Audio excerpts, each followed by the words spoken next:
నమస్తే సార్. నమస్తే madam. Sir మోకాళ్ళ సమస్య గురించి మాట్లాడుకుంటే ఫస్ట్ ఆఫ్ ఆల్ నాకు తెలిసిన వాళ్ళు నన్ను అడిగింది ఏంటంటే, కొన్ని జాబ్స్ చేయటం వల్ల గూడా మోకాళ్ళ నొప్పులనేవి వస్తాయా?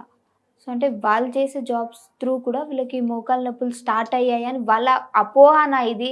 లేతే నిజమేనా? నువ్వు చాలామంది డాక్టర్స్‌తో మాట్లాడుతూ ఉంటావు గదా! ఒకసారి అడిగి చెప్తావా అన్నారు. సో, అప్పుడు నాకు మీరే గుర్తొచ్చారు. సో, నిజంగానే జాబ్స్ వల్ల కూడా మనకి మోకాళ్ళ నొప్పులనేవి స్టార్ట్ అవుతాయంటారా? మీరు ఈ ప్రశ్న అడిగిరు కదా నాకు. నేను మీకు హ్మ్. ఒకటి ప్రశ్న అడుగుతా. హ్మ్.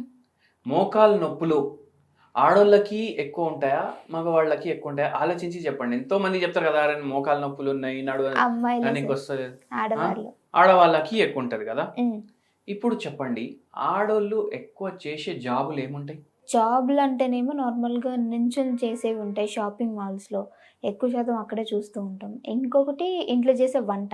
బట్ దాన్ని జాబ్‌గా కన్సిడర్ చెయ్యము. జాబ్‌గా కన్సిడర్ చెయ్యరు కదా! హ్మ్. మీకొకటి చెప్తా. ఎక్కువ టీచర్లు ఉండేది ఆడోళ్ళు ఉంటారు కదా! అవును ఉంటారు. అవునా కాదా? ఉంటారు. మొత్తం రోజు 8 పీరియడ్లు ఉంటాయి స్కూల్‌ల. హ్మ్. ఇప్పుడు కొన్ని పెద్ద స్కూల్లు ఉంటాయి. ఆ స్కూల్‌ల 7 నుంచి నైట్ 7 వరకు కూడా స్కూల్ నడుస్తూనే ఉంటది. అవును నడుస్తుంది. అవునా కరెక్టే. కాదా? హ్మ్. పిల్లలకి ఐఐటీ అంటే కూడా అర్థం కాదు. హ్మ్. 6థ్ క్లాస్ నుంచి వాడికి ఐఐటీ కోచింగ్ కూడా స్టార్ట్ అయిపోతది. అవును. ఇప్పుడు వీళ్ళు 10 పీరియడ్లు నిల్చుంటారా అక్కడ? నుంచుంటారు. 10 నిల్చోకపోతారు అనుకోండి. 8 పీరియడ్లు అయితే నిల్చుంటారు కదా! నుంచుంటారు. అవునా కదా? ఇది ఇంకోటి చూడండి. అధిక బరువు ఉన్నోళ్ళు ఎక్కువ లేడీసే ఉంటారు. యెస్. కరెక్టే సార్. కరెక్టే కదా! హ్మ్. ఎందుకంటే హార్మోనల్ చేంజెస్ ఉంటాయి, స్ట్రెస్ ఉంటది, నిద్ర చక్కగా ఉండదు. 100 రీజన్లు ఉంటాయి దానికి. అవును. థైరాయిడ్ వ్యాధి వస్తది లేడీస్‌కి ఎక్కువ, పీసీఓడీ వస్తది లేడీస్‌కి ఎక్కువ. వీటి వల్ల కూడా బరువు పెరుగుతది. అవునా కదా! హ్మ్. బరువు ఎక్కువ ఉంది. మార్నింగ్ నుంచి నైట్ వరకు నిల్చోడు ఉంది. మార్నింగ్ నుంచి ఈవినింగ్ వరకు అయితే నిల్చోడు ఉంది. మోకాల మీద బరువు ఎక్కువ పడుతుంది. అవును. అప్పుడు వీళ్ళకు మోకాలు నొప్పులు వచ్చే ఛాన్సులు పెరుగుతాయి. ఓకే. ఓకే. హ్మ్. ఒక పేషెంట్ వచ్చిండు మన దగ్గరికి. మోకాలు గ్రేడ్ 3 ఆస్టియోఆర్థరైటిస్ అయింది. హ్మ్. అయితే పోయి చూపించుకున్నారు. ఏమన్నారు? ఇప్పుడు నొప్పి గోళీలు ఇస్తాం. నొప్పి తగ్గుతది. ఒక 3, 4 ఏండ్ల కన్నా, 5 ఏండ్ల కన్నా ఏమైపోతదంటే మొత్తం మోకాలు ఇంకా పాడవుతాయి. మీకు అసలు ఏం పని చేసుకోవడానికి రాకపోతే మీరు రండి మేము ఆపరేషన్ చేసేస్తాం అన్నారు. హ్మ్. టోటల్ నీ రీప్లేస్‌మెంట్ టీకేఆర్ అంటారు. ఓకే. ఎందుకు? పాడైనాయి కదా! అవును. పేషెంట్ ఏమో హౌస్ వైఫ్. నేను మీకొకటి అడిగినా. ఎక్కువ ఏం ఉద్యోగం చేస్తారంటే మీరు షాపింగ్ మాల్ అన్నా, నేను టీచర్‌లన్నా. ఇప్పుడు మాక్సిమం లేడీస్ ఒక 70% లేడీస్ అయితే జాబులు చేయరు కదా! చేయరు. ఇంటికాడే వంటలు చేస్తారు కదా! అవును. అది కూడా జాబే కదా! యెస్. డిఫరెన్స్ ఏందంటే అక్కడ జీతం వస్తుంది. ఇక్కడ జీతం ఇక్కడ రాదు. జీతం రాదు. అవును. గంతే. మళ్ళా ఇంకోటి కూడా ఉంటది. ఆఫీస్‌లో మంచిగా పని చేస్తే అప్రిషియేషన్ ఉంటది, క్లాపులు ఉంటాయి, సర్టిఫికేట్ ఇస్తారు, అన్నీ చేస్తారు. ఇంటికాడ ఏమైనా చేస్తారా? లేదు. అరే అమ్మ ఉప్పు కనీసం సక్కగా బావుందని లేదు. కూడా చెప్పరు. బాగుందని కూడా చెప్పరు. అవును. అమ్మ ఉప్పు తక్కువైంది, కారం ఎక్కువైంది. కారం ఎక్కువైంది. మళ్ళా పొద్దుగాల 4 గంటలు పని చేయాలి. హ్మ్. ఈవినింగ్ మళ్ళా బాసన్లు తోముడు. కొందరు డిష్ వాషర్లు పెట్టుకుంటారు, ఒక ఆమెను పెట్టుకుంటారు, వచ్చి తోమేసి పోతుంది. కొందరైతే సెల్ఫ్‌గానే చేసుకుంటారు కదా! అవును. బట్టలు ఉట్టుడు ఇవన్నిటికి నిల్చొని కూడా చేస్తారు పని. హ్మ్. ఇప్పుడు బాసన్లు తోమడానికి ఇంతకుముందేమో ఇంటి బయట తోముకుంటుండే. కూర్చొని ఇప్పుడు ఏం మంచిగా. చేస్తున్నారు? కిచెన్ ఉంటది, సింక్. మాడ్యులర్ కిచెన్, దాని పక్కకు సింక్ ఉంది, దాంట్లోనే తోమాలి. హ్మ్. అవునా కదా! అది కూడా నిల్చొని చేయాలి. మళ్ళా వంట చేసేటప్పుడు గానీ, బాసన తోముడు అప్పుడు గానీ ఏం చేస్తారు ఆడోళ్ళు? ఇట్లా స్ట్రెయిట్‌గా నిల్చోరు. హ్మ్. ముంగటికి జర బెండ్ అయి నిల్చుంటారు. అవును. ఉప్పు వేయాలి, కారం కారం వేయాలి, వేయాలి. షేక్ అవును. చేయాలి. అవునా కాదా? అవును. బాసన్లు తోమేటప్పుడు మళ్ళా వాటర్ బయట పడితే స్ట్రెయిట్ నిల్చుంటాయి. జర అవును. ఇంకా బెండ్ అయి చేస్తారు. హ్మ్. ఇట్లానే 2, 2:30 గంటలు వాళ్ళు పని చేస్తారు. యెస్. కరెక్ట్ పోస్చర్ ఉండదు. హ్మ్. దాని మీద బరువు ఎక్కువ ఉంది. అవును. మోకాల మీద ఎక్కువ బరువు పడుతుండే పేషెంట్‌కి అట్లా ఓకే. పాడైంది. హ్మ్. మళ్ళా మనం ఇంకోటి కూడా చెప్తాం. హ్మ్. స్ట్రెస్ కూడా ఉంటది కదా! ఇప్పుడు కొందరైతే రోజు వండుతారు.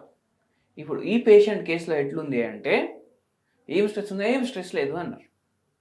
4 గంటలు పని చేయాలి. ఒకరోజు పని చేయాలి, ఒకరోజు పని చేయరు. హ్మ్. మళ్ళీ ఒకరోజు వండుతారు, ఒకరోజు వండకపోతే, అరే ఒక్కరోజు నా డ్యూటీ, ఒకరోజు మా కోడలిది డ్యూటీ. ఓకే. అదే ఇద్దరు కలిసి చేస్తారు. సగం టైంలో తగ్గుతది. అయిపోతది కదా అమ్మా అంటే, హ్మ్. లేదు. అంటే నాకు నా కోడలికి అంత పడదు. హ్మ్. ఆమె పని చేస్తే నేను చేయను, నేను చేస్తే ఆమె చేయదు. ఎందుకంటే మళ్ళా కొట్లాటలు అయితాయి ఇంట్ల. ఓకే. అవునా కాదా? హ్మ్. ఆమె ఉప్పు నా ప్రకారం వేయదు, నేను కారం ఆమె ప్రకారం వేయను. హ్మ్. అంటే ఇది స్ట్రెస్ ఉంది కదా, మెంటాలిటీస్ డిఫరెంట్. మెంటాలిటీ డిఫరెంట్ ఉంది. ఈ అత్త కోడలిది అందరి ఇంట్లో అవుతుంది కదా, అవును. అయితే వీళ్ళ ఇంట్లో కూడా అట్లా అవుతుంది. మళ్ళీ మీకు టెన్షన్ ఏదో ఒకటి ఉంటుంది కదా. ఇప్పుడు ఇంత చెప్పిర్రు, ఏం టెన్షన్ ఉంది మీకు అంటే, నాకు ఏంది అంటే ఇప్పుడు నేను ఇంత చేసి పెడతా కదా, ఎవరు చెప్పరు అరే మంచిగా చేసినావు, ఇంత చేస్తున్నావు మా కోసం. ఇప్పుడు ఎవరికన్నా ఉంటది కదా, ఇప్పుడు అప్రిషియేషన్ ఉంటది. ఒక షాపింగ్ మాల్లో జాబ్ చేస్తున్నాడు, టార్గెట్ కన్నా ఒక 3-4 సార్లు ఎక్కువ చేసిండు, వానికి అందరు అప్రిషియేషన్ చేస్తారు. నీ అమ్మిండు, క్లాస్ కొట్టండి, సర్టిఫికెట్ ఇస్తారు, హైక్ ఇస్తారు, బోనస్ అవునా కదా. ఇంటికాడ ఇవేం ఉండవు కదా, అవునా కదా. ఏం చేస్తున్నావు నువ్వు ఇంట్లో? వండుతున్నావు. ఏం చేస్తున్నావు నువ్వు ఇంట్లో? బాసనలు తోముతున్నావు. ఏం చేస్తున్నావు? బట్టలు ఏమో మడత పెట్టి పెడుతున్నావు. ఇవన్నీ కోపంలో చెప్పినా అంటారు మళ్ళా తర్వాత. మాకు ఎంత బాధ అవుతుంది, అవునా కదా. అయితే ఇవన్నీ బాధలు, మళ్ళా నిద్ర చక్కగా ఉండకపోవడం, షుగర్ వ్యాధి ఉండడం, ఇవన్నిటితోటి మోకాలు నొప్పులు వస్తాయి. ఓకే. ఈ పేషెంట్కి ఇప్పుడు ఏమైపోయింది అంటే, సార్ నిల్చొని నేను ఉన్నాను అనుకోండి, ఇప్పుడు నేను గంటన్నర నిల్చొని పనిచేయాలి. 10 నిమిషాలు నిల్చోగానే నాకు నొప్పి భరించలేని వస్తుంది. కొద్దిగా నడవంగానే బాగానే అనిపిస్తుంది. ఫస్ట్ 2-3 అడుగులు వేసినప్పుడు బాగానే అనిపిస్తుంది. ఒక 50 అడుగులు వేయంగానే అసలు నేను నొప్పి భరించలేకపోతా. కూసున్నప్పుడు టక్కని సౌండ్ వస్తుంది, లేచినప్పుడు టక్కని సౌండ్ వస్తుంది.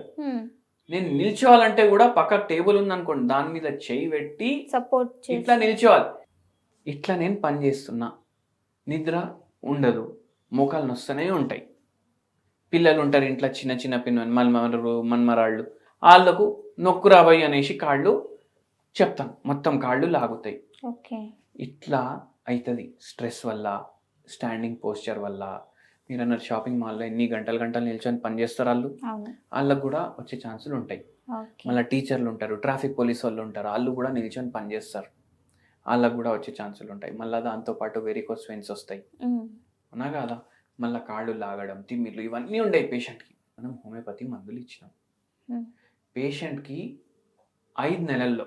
ఫస్ట్ 2 monthsకి ఇస్తాం మనం మందులు. 2 నెలలకి మందులు ఇస్తే సగం నొప్పి తగ్గింది. 5 నెలల్లో పూర్తిగా నొప్పి తగ్గిపోయింది. కానీ మనం ఏం చెప్పినామంటే, ఇప్పుడు ఆపొద్దు, వాడాలి. ఎప్పుడు వరకు వాడాలి? ఎక్స్రే మంచిగా రావాలి. 1 year వాడిపించినాం, దాని తర్వాత ఆపేసినాం. నిద్ర కూడా చక్కగా రావడం స్టార్ట్ అయింది మన మందులకి. మొత్తం అంతా సెట్ అయింది. ఇప్పుడు సెట్ అయింది, బరువు కూడా తగ్గిండ్రు. హోమియోపతి మెడిసిన్తో పాటు హోమ్ రెమెడీ అనేది చాలా ఇంపార్టెంట్ మన వాళ్ళందరికీ. ఎప్పుడెప్పుడు చేతన్ సార్ చెప్తూ ఉంటారని వెయిట్ చేస్తూ ఉంటారు. సో ఏదైనా హోమ్ రెమెడీ ఉందా సార్ నీ పెయిన్స్కి? క్యాంఫోరా అనేసి ఒక హోమియోపతి మెడిసిన్ ఉంది. ఓకే. ఈ మెడిసిన్ జీర్ణం చక్కగా అవ్వకపోవడం, మలబద్ధకం అవ్వడం, నొప్పులు అవ్వడం, ఇవన్నిటికీ వాడతారు. మళ్ళా హోమియోపతిలో ఎట్లుంటుందంటే, ప్రకృతిని బట్టి కూడా మందులు చేంజ్ అవుతాయి. ఇప్పుడు క్యాంఫోరాది ఏదైతే ప్రకృతి ఉంటుంది, ఏదైతే కాన్స్టిట్యూషన్ ఉంటుంది కదా, వాళ్ళకు ఎట్లుంటుందంటే వాళ్ళు ఫీలింగ్స్ సప్రెస్ చేసుకుంటారు, బయటికి చెప్పరు. ఇప్పుడు కొందరు ఎట్లుంటారు, ఏమైనా చెప్పంగానే ఏమైనా అనిపించింది అనుకోండి, ఫట్ అని చెప్తారు. ఏంది, ఏం మాట్లాడుతున్నావు, ఇట్లా మాట్లాడడం కరెక్ట్ కాదు అది అనేసి చెప్పేస్తారు కదా. ఇప్పుడు ఈ పేషెంట్ ఏంది, మనకేం చెప్పిండ్రు, అరే ఎంత చేసినా వీళ్ళకు నాకు వాల్యూ లేదు, నేను ఏం చెప్పుకోలేకపోతున్నా అంటే ఒక టైప్ చెప్తున్నా మీకు.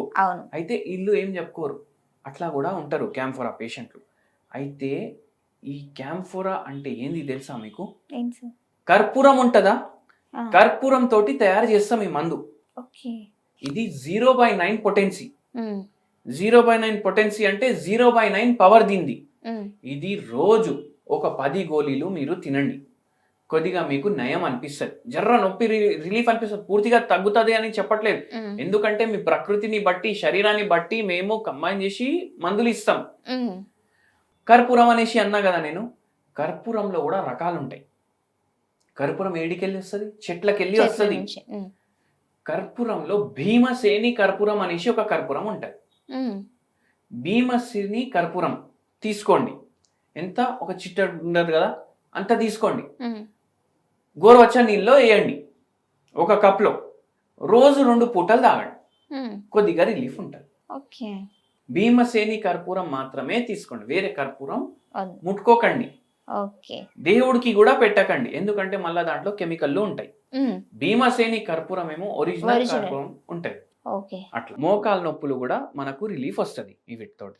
Okay sir. Thank you so much sir. మంచి ఇన్ఫర్మేషన్ ఇచ్చారు.